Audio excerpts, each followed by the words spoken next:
Aquí lo tenemos. Muy buenas, Jorge, ¿qué tal? ¿Cómo estás? ¿Qué tal? Pues bien, la verdad, estaba viendo ahora el directo porque digo, he visto que habías anunciado que habías entrado en Twitch a las 9 y digo, voy a verle para ver, para poder darte tiempo básicamente a que pudieras entrar aquí a este directo y por eso me he enrollado un poquillo más en la introducción. No te Pero preocupes. bueno, Yo generalmente suelo hacer directo mucho más tarde, pero hoy consciente de que tenía mi compromiso contigo, que te agradezco la invitación, pues había decidido hacerlo de eso, de 9 a 10, una horita que yo no suelo hacer tampoco directos tan temprano ni muy largos. ajá. Nada, pues bueno, tú me has dado las gracias, pero en realidad te las tengo que dar yo por haberte prestado a venir aquí a pasarte por esta cuenta.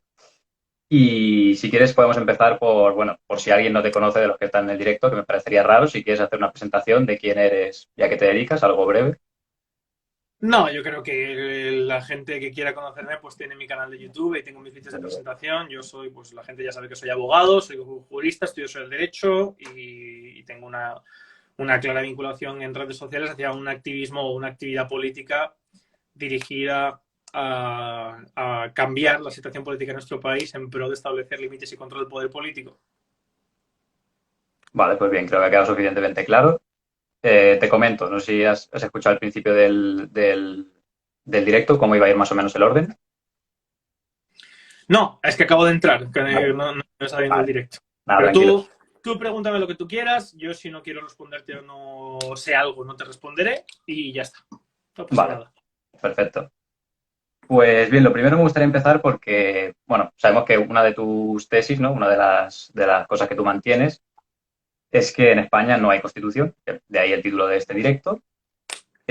Cosas como que el día de la Constitución en realidad es el día de la no Constitución, etcétera, ¿no?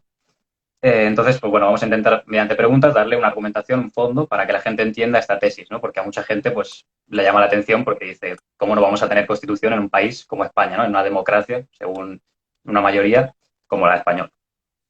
Entonces, una pregunta sencilla, bueno, aparentemente sencilla, pero que en realidad es compleja, es, ¿qué es una Constitución? Bueno, a ver, la tesis de que no hay constitución en España no es mía, es una tesis que se remonta a 1789, es decir, cuando se redacta la Constitución, o mejor dicho, cuando se redactan los derechos del hombre y el ciudadano en la Revolución Francesa.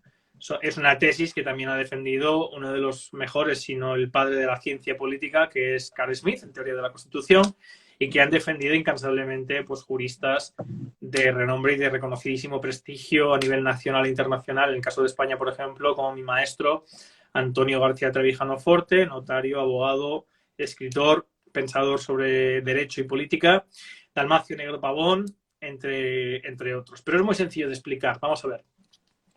Una constitución es un texto normativo que se inventa en un momento dado de la historia, en el cual se pretende enmarcar una serie de rasgos muy concretos que supongan un cambio con lo anterior. Es decir, hay un momento en el que se inventa por primera vez la Constitución, un texto constitucional. Antes de eso no existía Estado.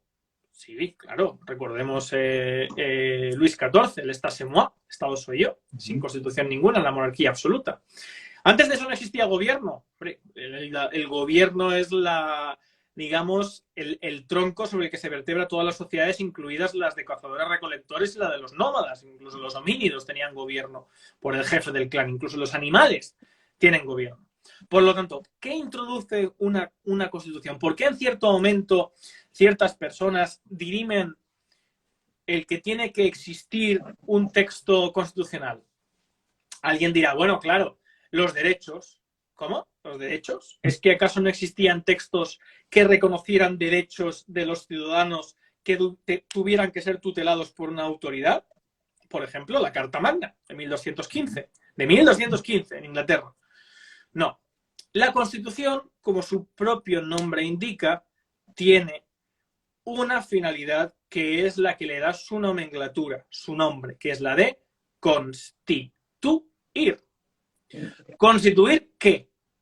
Porque si ya hemos dicho que existía el Estado, que ya existía el gobierno, no se puede inventar, por lo tanto, para constituir un Estado o para constituir un gobierno. Aunque sí que hay estados que se constituyen, o que mejor dicho, se crean con una constitución, que son naciones, no, perdón, los Estado-nación. Aquellas naciones que con la creación de un Estado se inventan la nación. Ejemplo, Estados Unidos. Ejemplo, Alemania, la Alemania federal. Ejemplo, Italia. Pero desde el punto de vista jurídico, la Constitución, como he dicho, se diferencia de todo lo anterior en que se requiere de la introducción en ese texto normativo de un elemento que consideran capital sus inventores, el rasgo fundamental para romper con lo anterior. ¿Qué era lo anterior? La monarquía absoluta. La monarquía absoluta.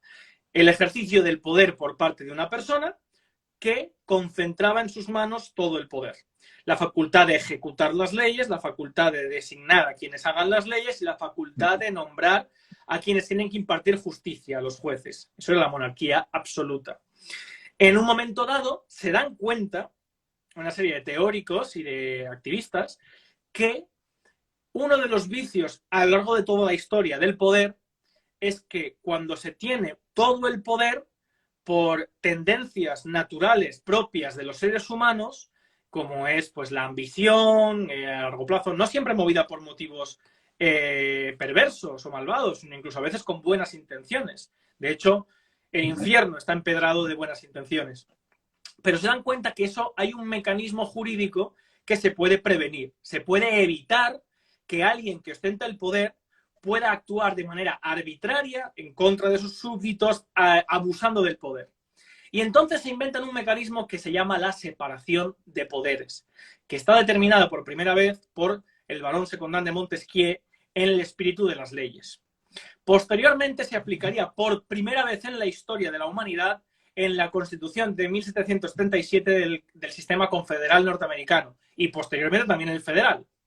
Y en la Revolución Francesa, aunque se aplicó en un primer momento, y es la única vez que ha habido separación de poderes plena en Francia, antes de aplicarse, se redactó un artículo muy importante de la Declaración de Derechos y el Hombre del Ciudadano, y es el artículo 16º, que reza literalmente que cuando una sociedad, en una sociedad no se establece la garantía de los derechos individuales, ni está determinada, y aquí las palabras son muy claras, garantía de derechos individuales, ni determinada la separación de poderes, carece de constitución.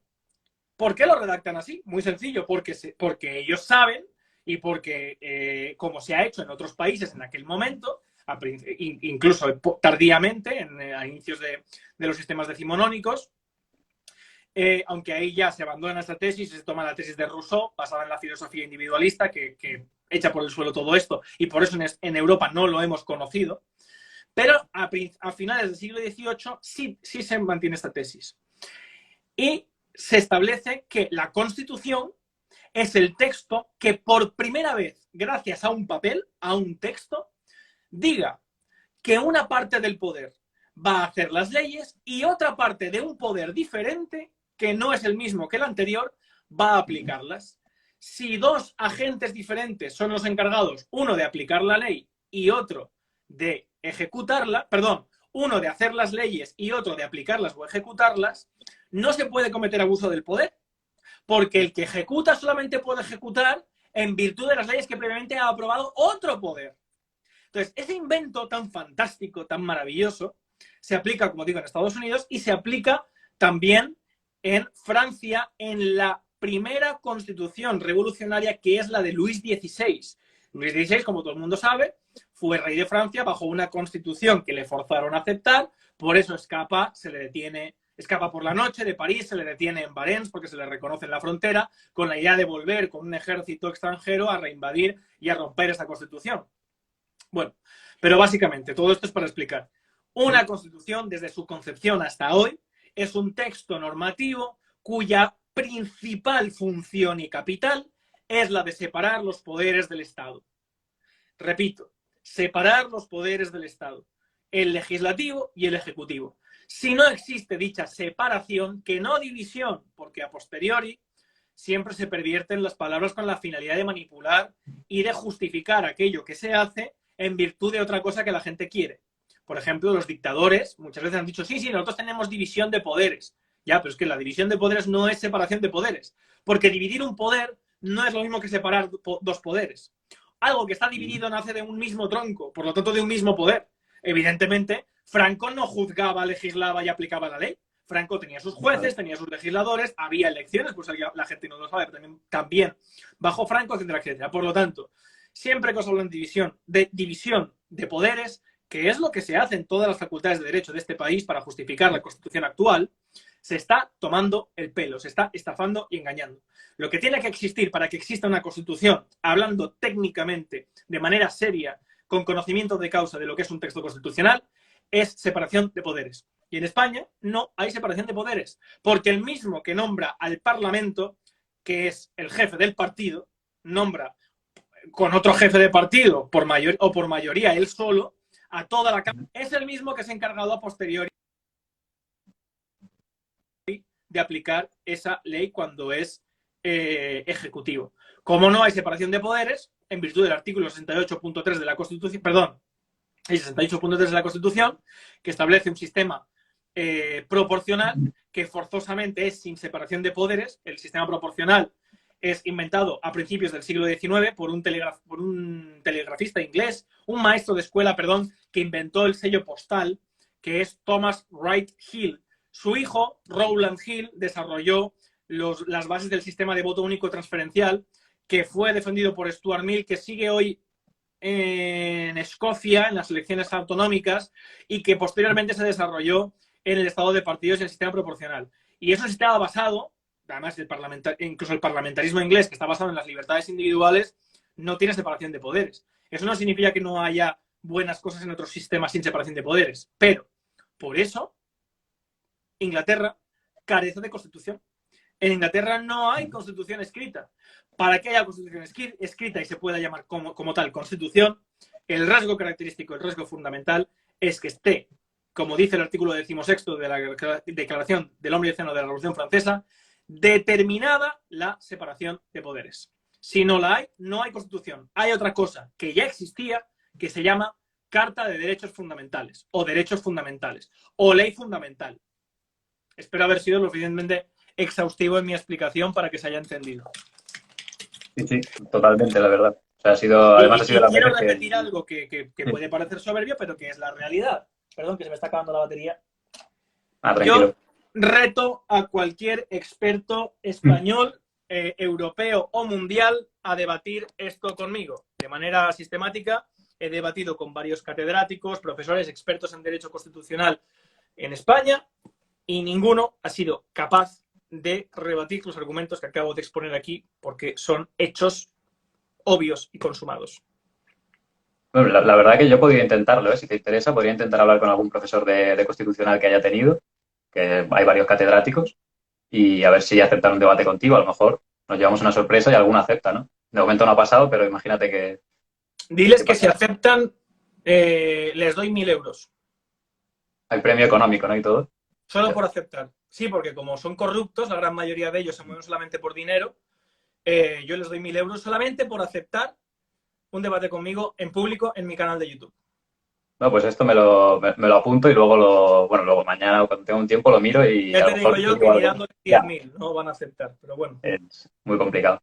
Pero siguiendo con el tema que comentabas, ¿no? De constitución como elemento que constituye, efectivamente, ¿y qué constituye? La división o separación, mejor dicho, técnicamente, de poderes, ¿no? Que se habla muchas veces de separación de funciones, por ejemplo, que eso sí que puede haber, que es lo que tú decías, ¿no? Aunque haya un único poder, aunque haya incluso un dictador, él mismo no se va a encargar de juzgar, de legislar, de aplicar, no se va a encargar de todo, ¿no?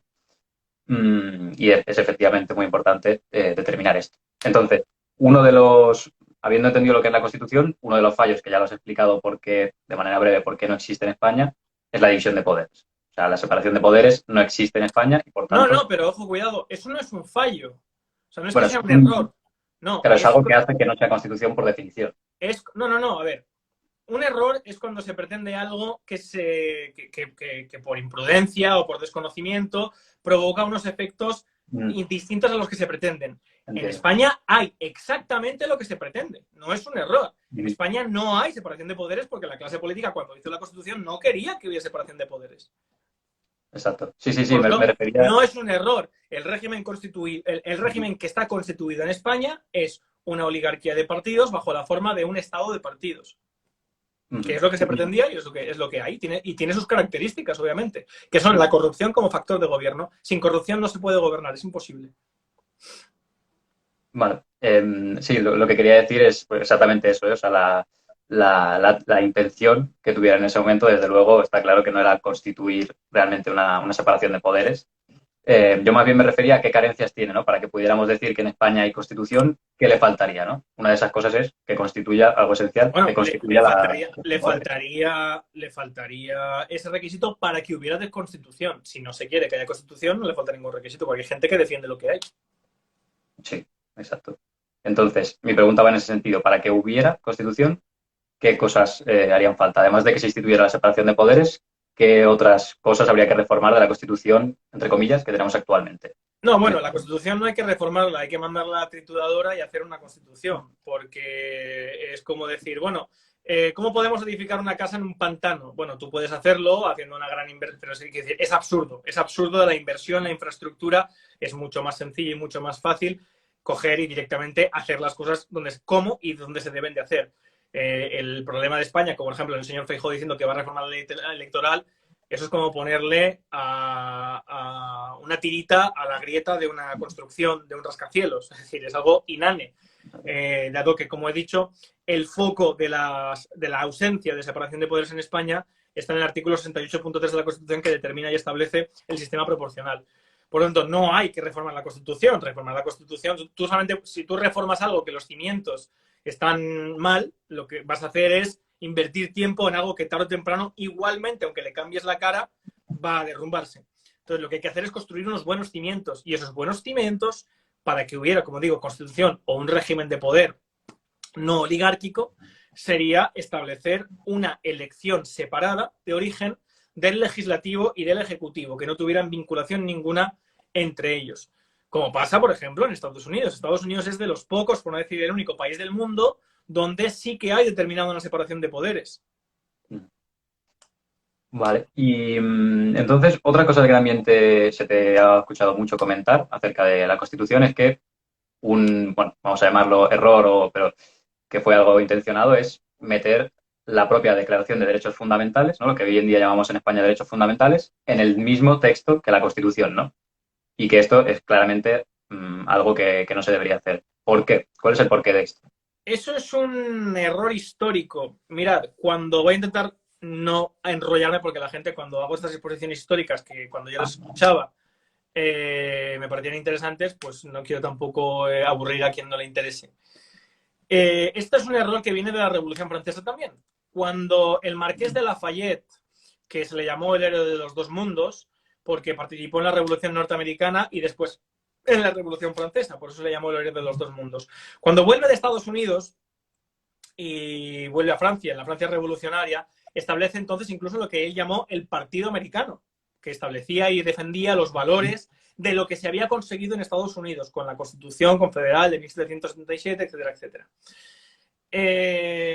Y cogió algo que en Estados Unidos se hizo como honor o como reconocimiento, y es que cuando se inicia la revolución en Estados Unidos contra el rey Jorge de Inglaterra, y se propugna la Constitución, la primera, la confederal, la de 1777, se pone como preámbulo de la Constitución confederal la Declaración de Derechos de Virginia. ¿Por qué? Porque había sido el cornetín de enganche de la guerra de independencia. Y Lafayette tomó esta deferencia que tuvieron los padres de la Constitución, los padres constituyentes de Estados Unidos, y la aplicó en Francia considerando que los derechos tenían que ir al principio de una Constitución. Y de ese error que tuvo Lafayette, aplicando lo que no trascendió políticamente en Estados Unidos a Francia, han vivido y se ha repetido y calcado en todos los países de Europa. Y establecer al principio una declaración, ya no de derechos, porque los derechos se violan si no hay determinada ni separación de poderes ni representación. Son los requisitos para que se respeten los derechos, para que se garanticen los derechos fundamentales, como establece el artículo 16 de la Declaración del Hombre y el Ciudadano. Sino que lo que establecen al principio son declaración de intenciones. Mm. España se constituye en un Estado social y democrático de derecho, donde las margaritas florecerán, la gente comerá todos los días, habrá vivienda digna, todo el mundo tendrá sexo pleno con varias personas que le atraigan durante las 24 horas, los ancianos tendrán derecho a divertirse. Por cierto, esto último no es coña, esto está en la Constitución. La Constitución tiene un artículo que establece la obligación del Estado de promover los aspectos lúdicos de los ancianos, es decir, tenemos la obligación de divertir a los viejos.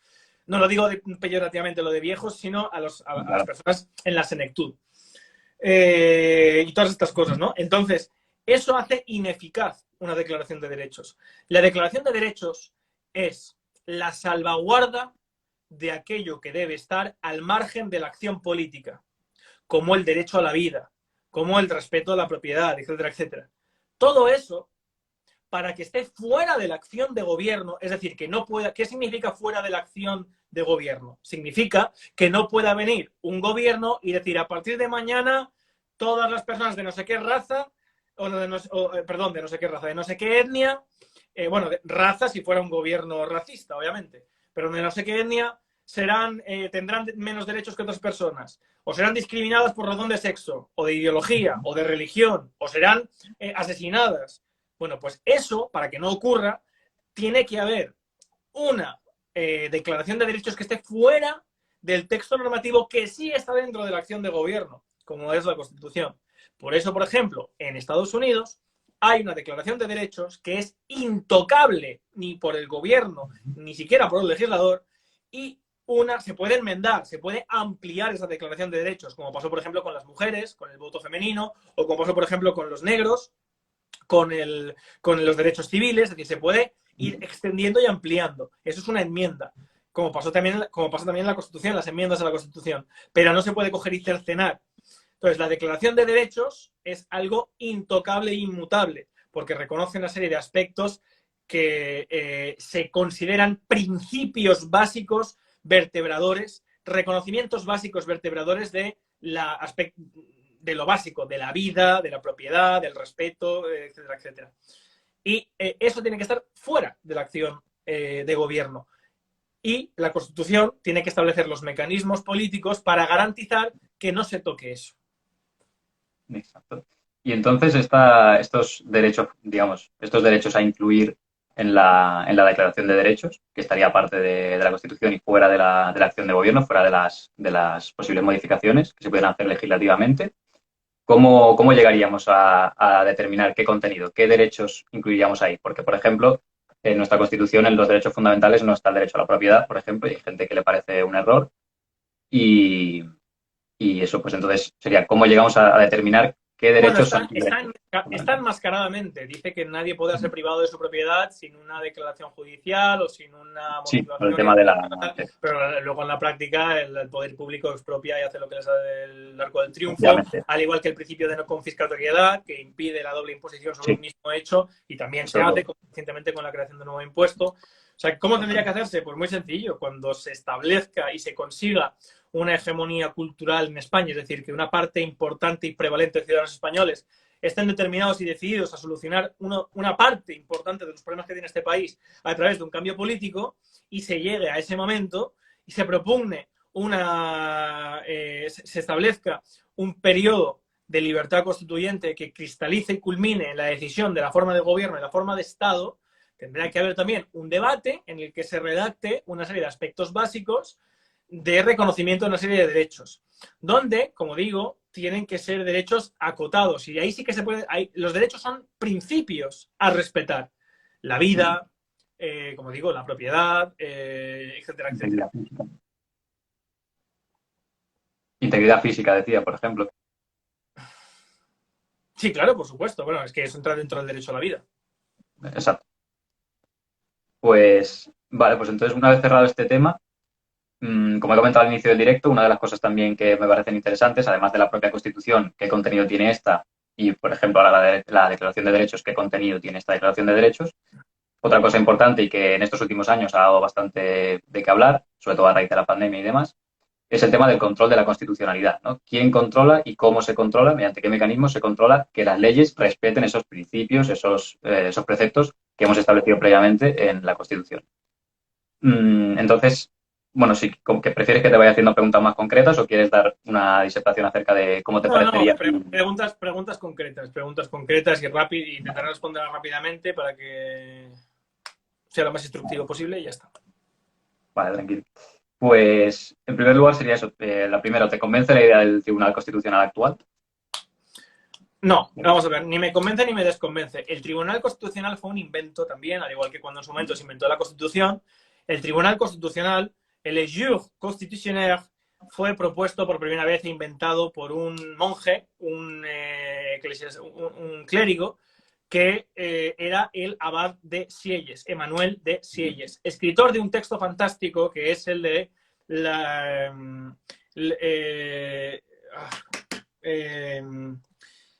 el tercer estado y otros escritos de 1789.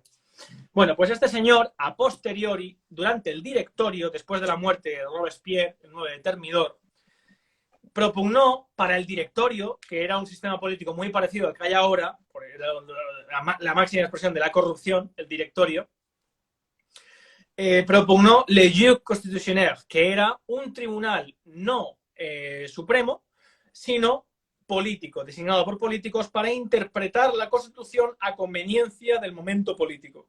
Entonces en el directorio no se aprobó, pero a posteriori sí se aprobó. ¿Para quién? Para Napoleón. Napoleón, dictador de Francia, sí necesitó de ese tribunal constitucional. ¿Para qué? Para interpretar la Constitución revolucionaria dentro de la permisibilidad de que de ahí se llegara a una dictadura en defensa de la revolución, de los valores revolucionarios. Napoleón iba extendiendo la revolución por Europa a punta de bayoneta. Para eso, en contra de los principios y derechos básicos de la Declaración de Derechos y Deberes del Ciudadano de 1789, se necesitó ese primero Tribunal Constitucional que Sieyes nombró como el Senado Conservador. Y esa ha sido su función. La función del Tribunal Constitucional no es otra que darle al poder político un movimiento de portería. Es decir, si la portería sería la Constitución, lo que hace el Tribunal Constitucional es mover la portería a conveniencia. Pues ahora se interpreta que no, es que la igualdad ante la ley sí, pero hay una cosa que nos inventamos nosotros que se llama discriminación positiva, que hace que se posibilite discriminar. O sea, eso es el Tribunal Constitucional. Por lo tanto, en definición, ¿para qué se inventa el Tribunal Constitucional? Para la corrupción. Eso es corrupción. O sea, establecer actuar en contra de lo que se piensa es la definición de la corrupción. Por lo tanto, actuar en contra de unos valores propugnados para defender las ambiciones políticas es corrupción. Se inventa para la corrupción. Por lo tanto, el Tribunal Constitucional tiene que ser suprimido para cualquier país que desee tener un régimen democrático. Ahora, para que se respete la libertad individual de los derechos fundamentales, es decir, para que un ciudadano pueda ir en contra del poder político, incluso de toda la nación, lo que tiene que ver es independencia judicial. Si los altos órganos tribunales y, lo más importante, los bajos órganos jurisdiccionales, es decir, el juez de pueblo, el juez de primera instancia de un pueblecito, es total y absolutamente independiente, y el Consejo de Justicia o Consejo General del Poder Judicial es totalmente independiente del poder político, los jueces no tienen ninguna tendenciosidad ideológica ni dirección política para no defender esos derechos. ¿Eso qué es lo que hace? Pues hace maravillas tan fantásticas como que, por ejemplo, en Estados Unidos Joe Biden estableció una directiva que obligaba a todos los sanitarios a vacunarse forzosamente.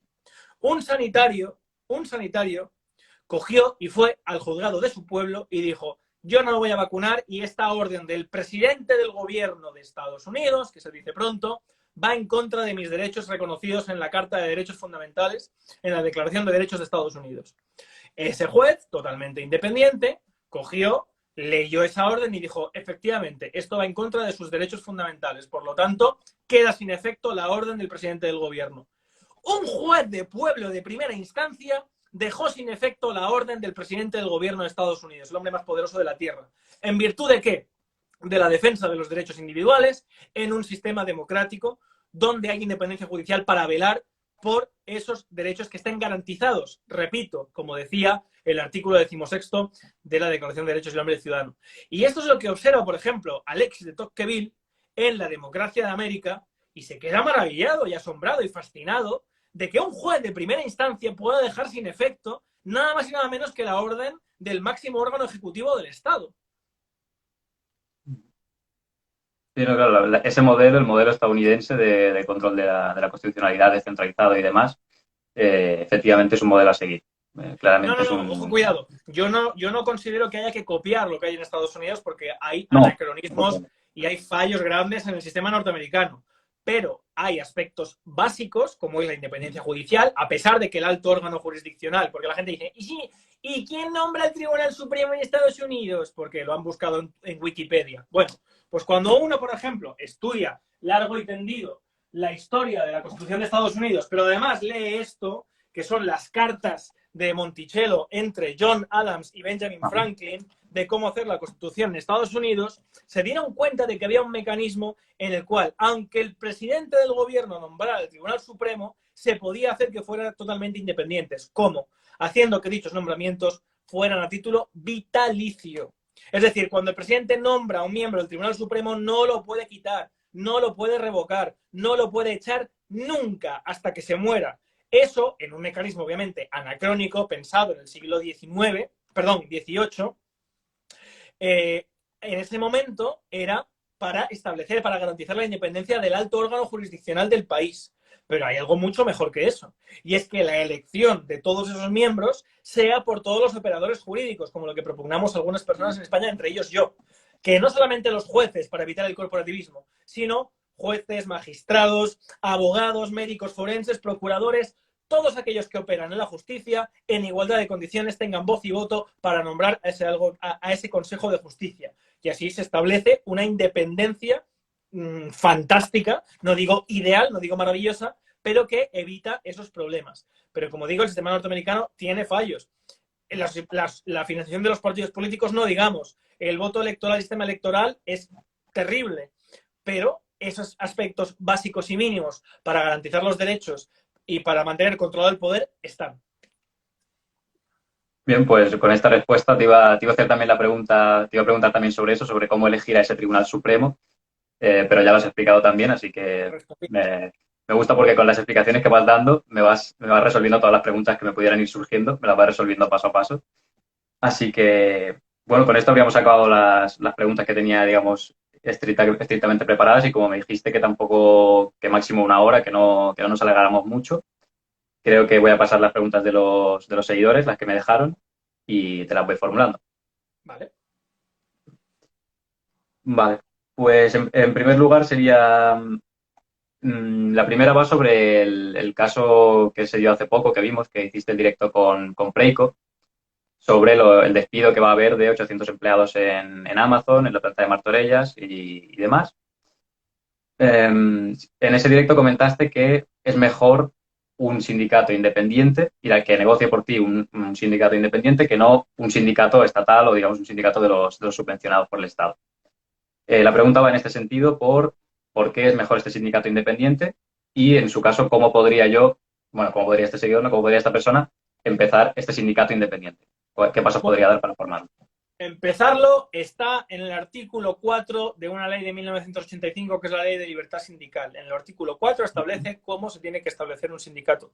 Al mismo tiempo que se establece también, es una manera muy parecida a cómo hacer cualquier asociación civil. Pero quiero hacer una matización a tu pregunta, también para responder. No es que un sindicato civil sea mejor que un estatal. Es que un sindicato estatal, al igual que un partido estatal, es una contradicción en los términos. Es un anacoluto. No tiene sentido.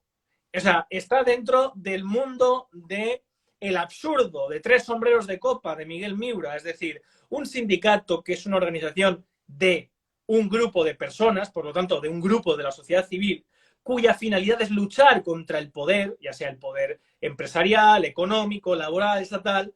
¿Cómo va a estar integrado dentro de ese propio poder? No va a luchar, por lo tanto, contra ese poder. Por lo tanto, esto que se inventa y que cristaliza en la CNT es un sindicato independiente, pero está totalmente pervertido por las neoideologías y por los sindicatos y por los partidos del Estado. Dicho lo digo porque he leído por ahí, la CNT no sé cuántos. Sí, la Ah, ya. CNT fue en su momento y fue un grandioso sindicato. Desgraciadamente ya no es lo que fue, ni mucho menos. Y lo digo con conocimiento de causa, que he tenido representantes de la CNT en mi canal, que les he tenido que explicar yo en la entrevista lo que era el anarquismo, ¿vale? A representantes de la CNT. Bueno, dicho lo cual, un sindicato tiene que ser forzosamente civil, porque si está de su supervivencia depende de aquel que se supone que debe combatir, ¿cómo va a oponerse, cómo va a poner fuerza de verdad real a aquel que se supone que debe combatir si se nutre de él? Va a actuar siempre en su beneficio. Eso lo hemos vivido en España en los astilleros, lo hemos vivido en España aquí con los mineros, lo hemos vivido recientemente con limpiadoras en Castellón, lo estamos viviendo ahora con los trabajadores de Amazon. ¿Por qué? Porque es la garantía de un sistema que lo que establece es el monopolio del poder y el ejercicio del poder a través, directa o indirectamente, de los líderes de cada partido, se perfecciona y se garantiza de esta manera.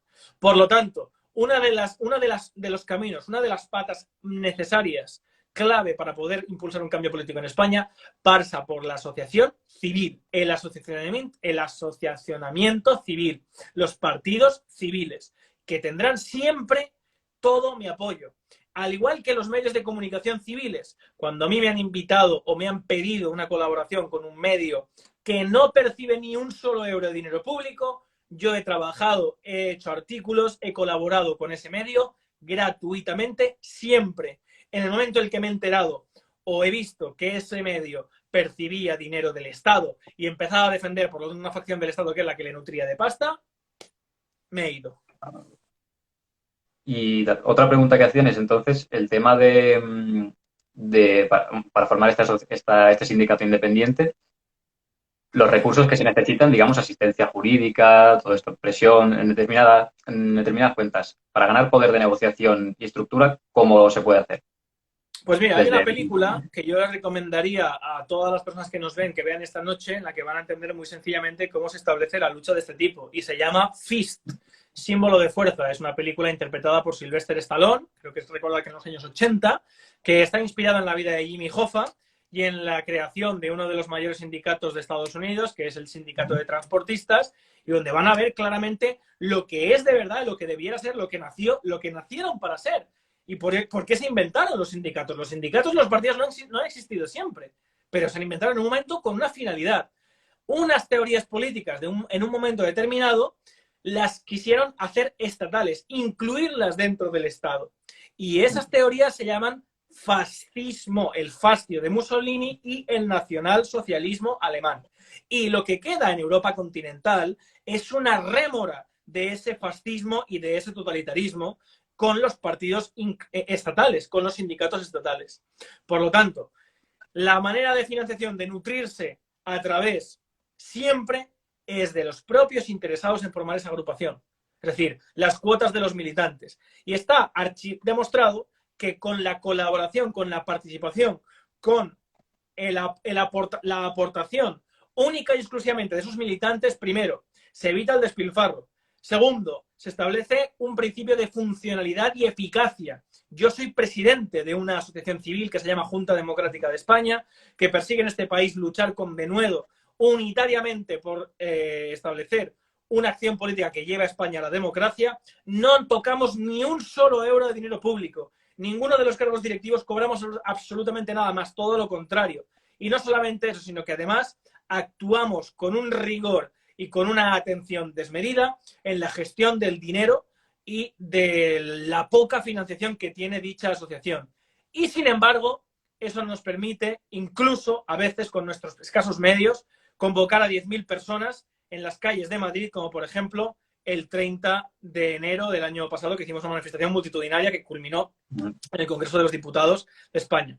Por lo tanto, ¿de qué manera nutrirse? ¿De qué manera tener asociación jurídica? Bueno, pues a través de la cohesión de los propios ciudadanos, de los propios asociados y a través de la financiación de los propios asociados. Punto y final. Al igual que los partidos. Los partidos hay que suprimir cualquier tipo de financiación estatal y pública para que velen por los intereses de los afiliados, de los ciudadanos. Es que eso es muy importante además porque a mucha gente le falta ver eso, ¿no? Ver el poder de la unión, de al final unir incentivos, como tú dices, ¿no? Que si yo dependo de la financiación de estas personas, realmente las voy a representar, realmente voy a negociar por ellos, voy a luchar por ellos, Sí. alinear esos incentivos y la gente muchas veces subestima lo que se puede llegar a hacer, en este caso, mediante la unión, mediante un grupo que además normalmente es el número mucho más grande que los otros grupos que son los que pretenden someternos, ¿no? Como son grupos poderosos y demás. Eh, Otra pregunta que teníamos por aquí también, relacionada con un tema que tocabas hace poco también, en algún directo me parece recordar, que era el tema de la posmodernidad. El tema de estar, de la sociedad en la que estamos, de la pérdida de valores, quizá un abuso del relativismo moral. La pregunta es, ¿cómo podemos superar esta situación de posmodernidad? Si quieres definir rápidamente a qué te refieres con la posmodernidad y luego decir cómo podríamos superarla. Bueno, la posmodernidad es un movimiento artístico, filosófico, mejor dicho, filosófico, que surgió a inicios del siglo XX, que no tuvo más fundamento que rechazar la modernidad. Todos sabemos lo que es la modernidad, el modernismo, que recupera los valores racionales, clásicos del ser humano, el antropocentrismo, las cuestiones y los valores clásicos del racionalismo griego y romano, etcétera, etcétera. Y la posmodernidad quiere romper con todo eso, estableciendo que no hay nada estático, que no hay nada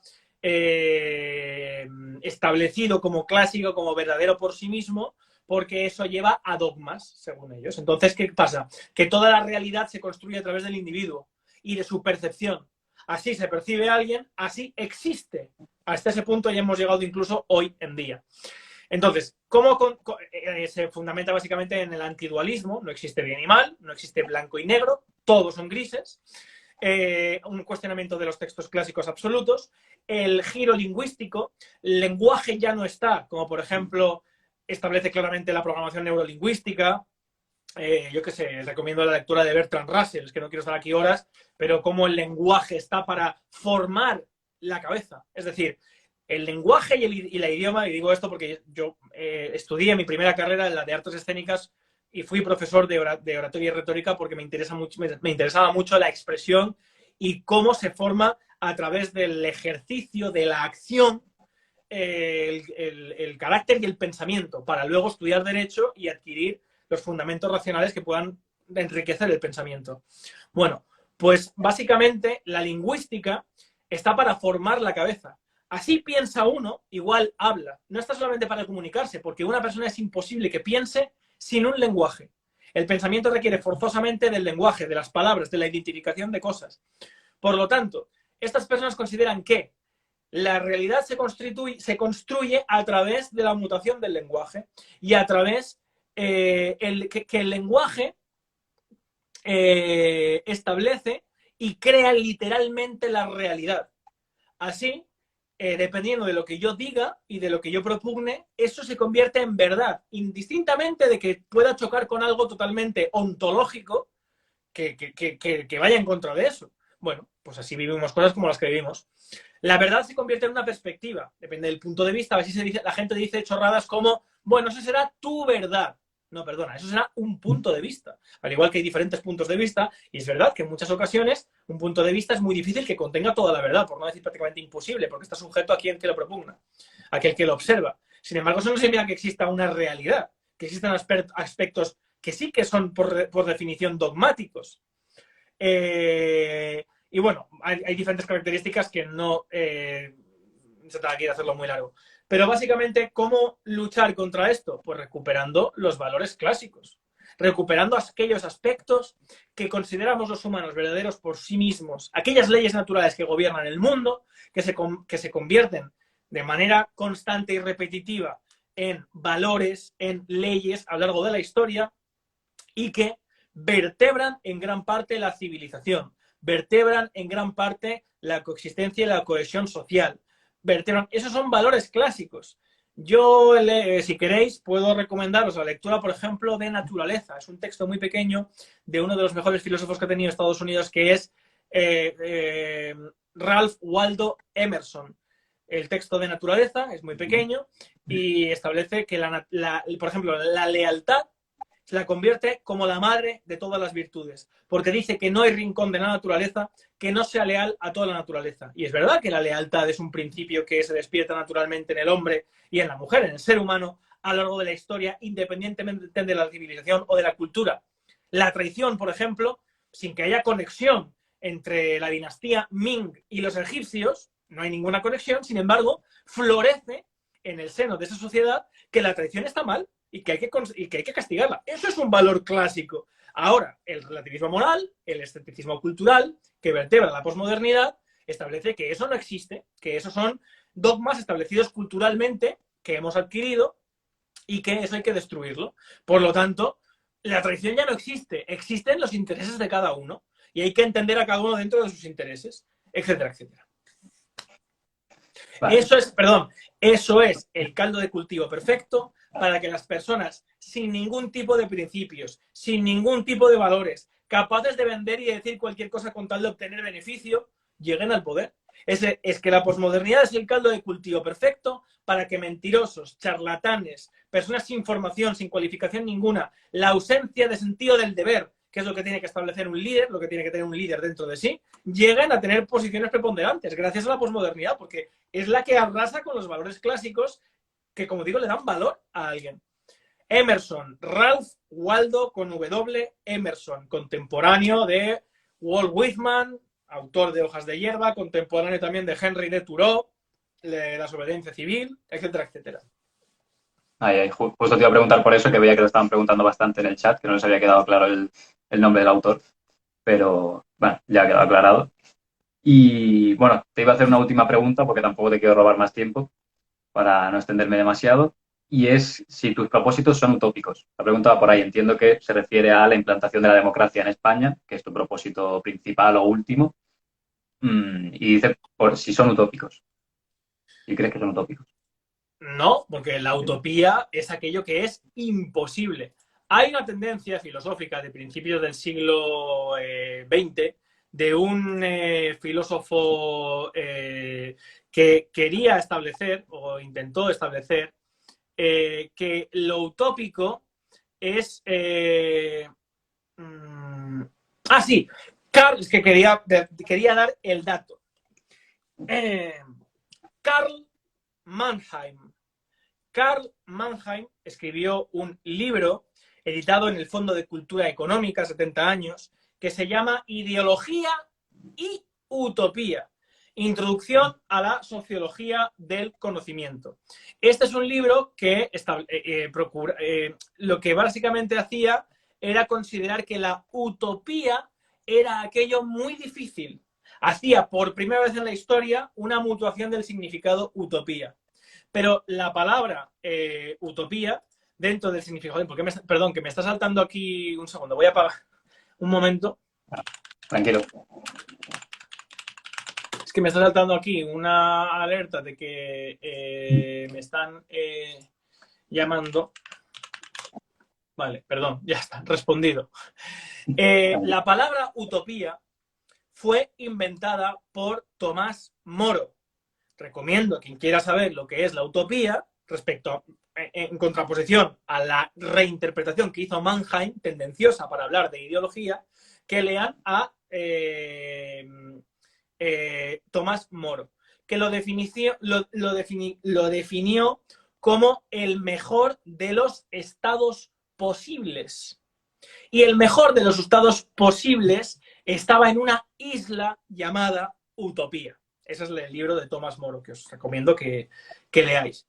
Pero que en su propia etimología, en su propia composición, tenemos la U, que viene de OU, que significa no, negación, y topos, que significa lugar.